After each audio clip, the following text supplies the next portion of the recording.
जी नमस्कार। नमस्कार सर। क्या नाम है जी आपका? विजयपाल सिंह नरवरिया। विजयपाल जी, कहाँ से आए हैं आप? मैं भिंड मध्य प्रदेश से आया हूँ। सर क्या करते हैं आप? मेरा कॉलेज है, मैं कॉलेज का संचालक हूँ। सर संत रामपाल जी महाराज जी से नाम दीक्षा लेने से पहले आप क्या भक्ति साधना करते थे? संत रामपाल जी महाराज से नाम लेने से पहले मैं वही साधना ब्रह्मा विष्णु महेश दुर्गा जी और अन्य जो व्रत रखना, अन्य वही साधना करता था। सर जब आप हिंदू धर्म में प्रचलित सभी प्रकार की पूजाएं करते आ रहे थे तो आप संत रामपाल जी महाराज जी की शरण में क्यों गए? संत रामपाल जी महाराज की शरण में मैं इसलिए गया था कि जो पूर्व में साधना करता था उनसे वो शारीरिक और भौतिक और आर्थिक लाभ नहीं हो रहे थे। और दूसरा कारण ये था कि जो पूर्व की साधना थी उसमें ये नहीं पता था कि परमात्मा, पूर्ण परमात्मा कौन है और वो कहाँ रहता है और कैसे मिलेगा। यहाँ ये पूर्व साधना में तीन तीन भगवान बताए जाते थे कि ब्रह्मा विष्णु महेश, इनकी साधना करो। तो इसलिए मेरे को वो क्लियर नहीं हो रहा था कि पूर्ण परमात्मा कौन है। और एक बड़ा कारण और था कि जो हमारे भाई साहब हैं, बड़े भाई, वो टीचर हैं, तो उनको ब्रेन ट्यूमर था। तो ब्रेन ट्यूमर के लिए मैं उनको दिखाने के लिए गया था। तो डॉक्टर ने ये बोला था कि मैं तो केवल इलाज कर सकता हूँ, लेकिन बाकी सब परमात्मा के हाथ में। इसलिए मेरे को परमात्मा की खोज थी। इसलिए मैं उसी दौरान मेरे को संत रामपाल जी महाराज जी के अनुयायी हैं हमारे गांव के ही, तो उन्होंने भक्ति सौदागर को संदेश पुस्तक दी थी। तो उस पुस्तक को पढ़ करके मैं संत रामपाल जी महाराज के आश्रम गया और नाम दीक्षा ली। सर जैसा कि आपने बताया कि आपको परमात्मा की खोज थी और आपके बड़े भाई साहब को काफ़ी सारी प्रॉब्लम थी, तो फिर आप संत रामपाल जी महाराज जी की शरण में गए। तो सर हम आपसे ये जानना चाहेंगे कि संत रामपाल जी महाराज जी की शरण में जाने के बाद आपकी जो परमात्मा पाने की तलाश थी और आपके जीवन में जो कठिनाइयाँ थी, क्या वो दूर हुई? हाँ, संत रामपाल जी महाराज की आश्रम में जाकर नाम दीक्षा हमने ली। नाम दीक्षा लेने के बाद हमने अपने भाई को भी नाम दीक्षा दिलवाई। सर जी वो हमारे बड़े भाई हैं, तो उनको ब्रेन ट्यूमर था। तो ब्रेन ट्यूमर के लिए हमने पहले आगरा उनको दिखाया, आरसी मिश्रा जी के यहाँ पर। फिर उसके बाद उन्होंने उनकी जांच की। जांच करने पर उन्होंने कहा कि इसका टेस्ट होगा। टेस्ट करवाने के बाद फिर जब रिपोर्ट आई तो फिर हम उनको लेके गए वहाँ पर दिल्ली एम्स हॉस्पिटल में। जब एम्स हॉस्पिटल में दिखाया उनको तो उन्होंने 11 महीने का समय दिया ऑपरेशन के लिए। तो हमने फिर उसके बाद उनको सेंट स्टीफन हॉस्पिटल में दिखाया। वहाँ जब दिखाया तो डॉक्टर ने बोला कि इनका ऑपरेट होगा, इनकी 3rd स्टेज चल रही है। और उस समय हमने जब वहाँ दिखाया तो ऑपरेशन के लिए डॉक्टर ने बोला, जब हमने फिर उनका वहाँ ऑपरेशन कराया, लेकिन डॉक्टर ने ये बोला था कि इनका एक हाथ भी पैरालाइज हो सकता है और उनकी याददाश्त भी जा सकती है। तो उस ऑपरेशन कराने के समय ही उसी दौरान संत रामपाल जी महाराज जी के शिष्य हैं, वो पुस्तक लेके आए अपने गुरुजी की भक्ति सौदागर को संदेश, और उस पुस्तक को उन्होंने हमको दिया और उन्होंने बोला कि आप इस पुस्तक को पढ़ो और उस संत रामपाल जी महाराज से नाम दीक्षा लो, तो आपके ये रोग हैं वो अपने रोग खत्म हो जाएंगे और भी जो समस्याएं आपकी सारी समस्याएं खत्म हो जाएंगी, क्योंकि ये शास्त्र विधि अनुकूल साधना है। तो संत रामपाल जी महाराज की दया से आज वो बिल्कुल स्वस्थ हैं और नाम दीक्षा लेकर भक्ति कर रहे हैं वो। फिर दूसरा लाभ हमको ये हुआ कि जब मैं वहाँ से आया, हॉस्पिटल से आया था दिल्ली से, तो मेरे को पेन होता था थोड़ा थोड़ा इसमें राइट लेग में। तो उसके बाद जब मैंने यहाँ पर इलाज कराया, डॉक्टरों को दिखाया, तो उन्होंने ये कहा आपको साइटिका की प्रॉब्लम है। और तो मैंने राजस्थान में भी फिजियोथेरेपिस्ट को दिखाया, अपने भिंड में भी दिखाया, और उसके बाद फिर मैंने आगरा दिखाया न्यूरोलॉजिस्ट को। फिर उसके बाद यहाँ पर हमने ग्वालियर में न्यूरोलॉजिस्ट हैं SL सेंगर जी, उनको भी दिखाया। तो फिर उन्होंने ये कहा कि आपको ऑपरेट कराना पड़ेगा। तो मैंने कहा उसी दौरान फिर संत रामपाल जी महाराज जी से प्रार्थना लगाई कि गुरुजी हमारे साथ ऐसा ऐसा हो गया है और मेरे डॉक्टर बोल रहे हैं कि आपको ऑपरेट करना पड़ेगा। तो जब मैं आश्रम में जाके प्रार्थना लगाई तो गुरुजी ने कहा पर परमात्मा दया करेंगे। तो वो भी हमारी जो बीमारी थी वो भी आज बिल्कुल ठीक है। फिर उसके बाद हमको पथरी हो गई थी हमारी किडनी में। तो पथरी हो गई थी तो बहुत भयंकर दर्द होता था उसमें। तो मैंने संत रामपाल जी महाराज जी से मैंने प्रार्थना की कि गुरुजी मेरे को पथरी हो गई है तो आप दया करें। तो गुरुजी ने कहा, संत रामपाल जी महाराज ने, कि परमात्मा दया करेंगे और सब ठीक हो जाएगा। फिर जब मैं बरवाला आश्रम से घर लौट करके भिंड आया तो फिर मेरे यूरिन के थ्रू वो जो पथरी थी वो निकल गई और मैं बिल्कुल ठीक हो गया। वो भी मेरे को लाभ हुआ। फिर और आए दिन लाभ होते ही रहते हैं। और आर्थिक लाभ मेरे को ये हुआ कि पहले मैं दूसरे कॉलेज में दूसरी संस्था में जॉब करने के लिए जाता था कि 5,000 रुपये मेरे को मिलते थे, लेकिन जब से मैंने नामदान संत रामपाल जी महाराज से लिया है तो परमात्मा ने मेरे ऊपर इतनी बड़ी दया की है कि आज मेरा खुद का कॉलेज संचालित है और DLED कॉलेज है और एक ITI कॉलेज है। संत रामपाल जी महाराज ने इतनी बड़ी दास के ऊपर दया की है। फिर क्या हुआ कि मेरे को एक लाभ और बहुत बड़ा लाभ हुआ कि मेरे को क्या है, मैंने गुरुजी से नामदान लेकर के जब भक्ति की तो मेरे को एकदम जितना 100% विश्वास होना चाहिए उतना नहीं हो पा रहा था। तो क्या है कि गुरुजी जब TV पे सत्संग करते हैं तो वो शास्त्रों में मिलान कराते हैं कि देखो जो मैं भक्ति शास्त्र विधि अनुकूल साधना करा रहा हूँ वो बिल्कुल शास्त्रों के अनुकूल है, आप देखो। और पढ़े लिखे जो हैं वो देख करके समझ सकते हैं कि वास्तव में संत रामपाल जी महाराज जो भक्ति विधि बता रहे हैं वो शास्त्र अनुकूल है। तो मैंने क्या है, बाजार से गीता, देवी भागवत पुराण, शिव पुराण और रामायण ये खरीद के लाया। तो गुरुजी जब सत्संग करते थे तो मैं भी उसके गुरुजी के साथ में संत रामपाल जी महाराज के साथ ही साथ उन्हें शास्त्रों में मिलान करता था। जब मिलान करता था तो मेरे को बिल्कुल परफेक्ट जो गुरुजी बताते हैं वही विधि उसमें और नियम मर्यादा वही पता चलते थे। तो मेरे को बिल्कुल एकदम 100% विश्वास हो गया। तो मैंने कहा अब बिल्कुल भक्ति डट के करेंगे। तो उसी दिन की बात है, मैं सोया हुआ था और सुबह 4 बजे का वक्त था। तो उस समय स्वयं कबीर परमात्मा प्रकट होकर के विराजमान हो गए हमारे पलंग से करीब 3 या 4 फुट ऊंचे ऐसे हवा में विराजमान हो गए।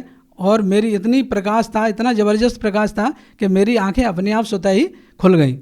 तो जब मैंने देखा तो परमात्मा को दंडवत किया तो परमात्मा ने कहा कि बेटा तेरे को अभी भी विश्वास नहीं हो रहा। मैंने कि मालिक बिल्कुल दृढ़ विश्वास हो गया, अब ऐसी कभी होगा ही नहीं, अब तो 100% विश्वास हो गया। तो उस दिन के बाद मेरे को इतना ज़बरदस्त विश्वास हुआ और ये बहुत बड़ा परमात्मा की दया से लाभ हुआ। और भी हमारे जो बच्चे हैं तो वो बच्चे अभी परमात्मा की दया से सत्संग देखते हैं, ना तो कोई सर जी कोई ना सीरियल देखते हैं वो और ना कोई अन्य ऐड वगैरह पिक्चर वगैरह कुछ नहीं देखते, बस अपनी जो गुरुजी का सत्संग है और उसके पढ़ाई से संबंध चीज़ें ही देखते हैं और अपने बढ़िया वो रहते हैं, कोई उनको दिक्कत नहीं है। मेरे को अन्य लाभ ये हुआ कि मेरे बड़े भाई हैं जिनका ब्रेन ट्यूमर का मैंने ऑपरेशन कराया था, तो उनको क्या है चक्कर आने लगे कुछ समय के बाद। तो और मेरे को भी चक्कर आने लगे। जब हम संत रामपाल जी महाराज के दर्शन करने गए तो संत रामपाल जी महाराज से प्रार्थना की कि गुरुजी हमको और हमारे बड़े भाई हैं ये दोनों को चक्कर आ रहे हैं। तो गुरुजी ने कहा आपने कोई मर्यादा भंग की है तो इसलिए आपको चक्कर आ रहे हैं। तो संत रामपाल जी महाराज ने बोले कि आप जाओ और दोबारा नाम दीक्षा लो और सब ठीक हो जाएगा, परमात्मा दया करेंगे। तो उसके बाद हमने नाम दीक्षा दोबारा ली और उसके बाद आज तक मैं बिल्कुल स्वस्थ हूँ और हमारे बड़े भाई साहब भी बिल्कुल स्वस्थ हैं, उनको कोई दिक्कत नहीं है। एक अन्य लाभ ये और हुआ कि मैं पहले नशा करता था, तो जब से हमने गुरुजी से नाम दीक्षा ली है उस दिन से मेरा बिल्कुल नशा छूट गया है। सर ऐसा आखिर क्या होता है कि जो भी व्यक्ति संत रामपाल जी महाराज जी से नाम दीक्षा लेता है वो नशा छोड़ देता है? सर आप खुद एक टीचर हैं, आप खुद पढ़े लिखे इंसान हैं, आप एक कॉलेज को संचालित करते हैं, तो हम आपसे ये जानना चाहेंगे कि ऐसा संत रामपाल जी महाराज अपने शिष्यों को क्या बताते हैं कि जो भी उनसे नाम दीक्षा लेता है वो नशा छोड़ देता है? सर जी देखो क्या है, संत रामपाल जी महाराज शास्त्र विधि अनुकूल साधना बताते हैं जो हमारे शास्त्रों में बढ़ते हैं। सर जी जब हम नशा करते हैं या कोई भी व्यक्ति नशा करता है तो वो नशा का आदी हो जाता है और इतनी आसानी से वो छोड़ नहीं पाता। लेकिन जब हम संत रामपाल जी महाराज जी से नाम दीक्षा लेते हैं तो सद्भक्ति से वो स्वतः ही अपने आप नशा उनका छूट जाता है। सर आप खुद एक टीचर हैं और आपने बताया कि संत रामपाल जी महाराज से नाम दीक्षा लेने के बाद आपको इतने सारे लाभ मिले, लेकिन सर आज का जो पढ़ा लिखा समाज है वो इन बातों में विश्वास नहीं करता कि किसी संत के आशीर्वाद से या मंत्रों के जाप से इस तरह के लाभ होना संभव है। तो आप उन लोगों को कैसे यकीन दिलाएंगे, कैसे विश्वास दिलाएंगे? मैं उन समाज के सभी लोगों से ये प्रार्थना करूंगा कि जिन लोगों को ये विश्वास नहीं हो रहा है कि ये भौतिक चीज़ों पे विश्वास करते हैं यानी साइंस पे विश्वास करते हैं, उन लोगों से, क्योंकि मैं भी एक साइंस का स्टूडेंट हूँ और मैंने भी साइंस से ही मेडिसिन में B फार्मा किया है, उसके बाद MSc किया है और मैंने B.Ed किया है, M.Ed किया है। सर भौतिक शिक्षा तो मैंने भी ग्रहण की है और भौतिक शिक्षा से वो लाभ नहीं मिल रहे थे जो आध्यात्मिक शिक्षा से मिलते हैं।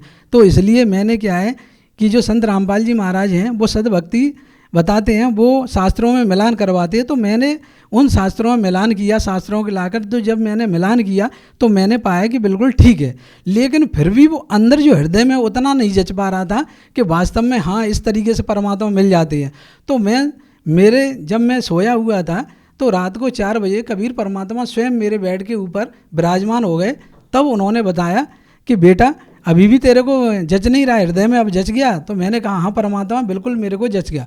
इसलिए मैं आप सभी लोगों से मैं प्रार्थना करना चाहता हूँ कि आप पहले आएँ और संत रामपाल जी महाराज का सत्संग देखें और उनसे आप मिलान करके और फिर मर्यादा में रह करके भक्ति करके देखें, तो आपको भी परमात्मा वो सारी शक्ति और सारे लाभ प्रदान करेंगे। एक बात मैं और कहना चाह रहा हूँ कि अभी तक आप सभी ने भौतिक शिक्षा ग्रहण की है, अब आप एक बार संत रामपाल जी महाराज से नाम दीक्षा लेकर के आध्यात्मिक शिक्षा ग्रहण करके देखिए, फिर आपको वो सारी चीज़ें, सारे लाभ प्राप्त होंगे और आपके सारे ज्ञान चक्षु खुल जाएंगे। सर यहाँ एक और चीज़ हम आपसे जानना चाहेंगे कि जैसा कि आपने बताया कि संत रामपाल जी महाराज से नाम दीक्षा लेने के बाद इतने सारे लाभ होते हैं, तो हम आपसे ये जानना चाहेंगे कि संत रामपाल जी महाराज अन्य संतों से किस प्रकार से अलग हैं? जो अन्य संतों की भक्ति है वो अन्य संत अंधश्रद्धा भक्ति के तहत लोगों को ज्ञान दे रहे हैं। उनका जो ज्ञान है वो कहीं भी मैच नहीं होता। जिस प्रकार से हम छात्र हैं जो कॉलेज में पढ़ते हैं तो उनके लिए जब हम कोई भी प्रैक्टिकल कराते हैं तो उनकी एक रेफरेंस बुक होती है। उस रेफरेंस बुक में देखा जाता है कि वास्तव में जो प्रैक्टिकल है वो उसमें मैच हो रहा है कि नहीं। तो इसी प्रकार से जो अध्यात्म ज्ञान है, अध्यात्म की जो रेफरेंस बुक हैं वो हमारे साथ हैं। जैसे गीता है, वेद हैं, पुराण हैं, बाइबल है, कुरान है, तो ये रेफरेंस बुक हैं। तो जो भी अध्यात्म ज्ञान है इनमें मैच होना चाहिए। लेकिन अन्य संत के जो अध्यात्म ज्ञान है उनमें शास्त्रों में मैच नहीं होता, वो अपना मनमाना आचरण कराते हैं, इसलिए लाभ नहीं होता। जबकि संत रामपाल जी महाराज जो बताते हैं शास्त्र विधि अनुकूल साधना बताते हैं, जो शास्त्रों में बढ़ित है, इसलिए उनसे नाम दीक्षा लेने के बाद और लोगों को राहत मिलती है, यानी लाभ मिलते हैं सभी प्रकार के। इस प्रकार से संत रामपाल जी महाराज अन्य संतों से भिन्न है। सर एक और चीज़ संत रामपाल जी महाराज जी के बारे में कही जाती है कि सर आप एक पढ़े लिखे इंसान हैं, आप खुद एक टीचर हैं, तो संत रामपाल जी महाराज जी के बारे में ये कहा जाता है कि वो वेद और शास्त्रों के तथ्यों को तरोड़ मरोड़ के पेश करते हैं। तो सर आप क्या कहना चाहेंगे इसके बारे में? सर ये लोग कहते हैं कि संत रामपाल जी महाराज तथ्यों को तोड़ मरोड़ के पेश करते हैं, ये बिल्कुल झूठी बात है। क्योंकि मैंने बाजार से खरीद करके शास्त्रों गीता वेद खरीद के और अपने घर पे और स्वयं मैंने मिलान किया है। 1 दिन नहीं 2 दिन नहीं, मैंने महीनों मिलान किया है। उसके बाद मैंने संत रामपाल जी महाराज से नाम दीक्षा ली है और वो बिल्कुल शास्त्र अनुकूल, बिल्कुल सही अर्थ करके बताते हैं वो, और रेफरेंस भी देते हैं। तो आप वहाँ से पढ़े लिखे हो तो मिलान भी कर सकते हो, आप स्वयं जान सकते हो, या दास से अगर जो चाहें तो आप नंबर ले करके भी बात कर सकते हो। मैंने मिलान किया है, आप भी मिलान करो और संत रामपाल जी महाराज से भक्ति ले करके शास्त्र अनुकूल साधना करो। सर आप खुद एक शिक्षक हैं, तो हम आपसे ये जानना चाहेंगे कि आज का जो समाज है वो आन उपासनाओं में और पाखंड पूजा में ही आरूढ़ है, तो उन लोगों को आप क्या कहना चाहेंगे? मैं उन सभी समाज के लोगों को कहना चाहता हूं जो पाखंड पूजा में लगे हुए हैं या अन्य जो शास्त्र अनुकूल साधन नहीं है वो कर रहे हैं, तो मैं उनसे यही मेरा निवेदन है कि आप संत रामपाल जी महाराज का ज्ञान सुनिए। आप यूट्यूब से सुन सकते हैं, फेसबुक से सुन सकते हैं, या टीवी के माध्यम से आप जान सकते हैं। इन सभी के माध्यम से आप देखिए, समझिए और शास्त्र अनुकूल साधना को बिल्कुल जानिए और फिर अपने जीवन में उतारिए। और उनका संत रामपाल जी महाराज के ज्ञान का जो लाभ है आप वो लाभ लीजिए, स्वयं लीजिए, अपने रिश्तेदार, अपने भाई बंद, अपने मित्रों और सभी लोगों को प्रचार करके आप उनको अध्यात्म लाभ से परिचित कराएं। तो सर जो लोग संत रामपाल जी महाराज जी से नाम दीक्षा लेना चाहते हैं वो उनसे नाम दीक्षा कैसे ले पाएंगे? सर जी जो लोग भी नाम दीक्षा लेना चाहते हैं संत रामपाल जी महाराज से, वो यूट्यूब फेसबुक पर संत रामपाल जी महाराज सर्च करके उस पर सत्संग आता है, उस सत्संग के नीचे पट्टी लगी रहती हैं, उस पट्टियों पे फ़ोन नंबर मोबाइल नंबर लिखे रहते हैं। उन मोबाइल नंबर के माध्यम से आप आश्रम का पता कर सकते हैं और नामदान ले सकते हैं। जी धन्यवाद। सत साहिब।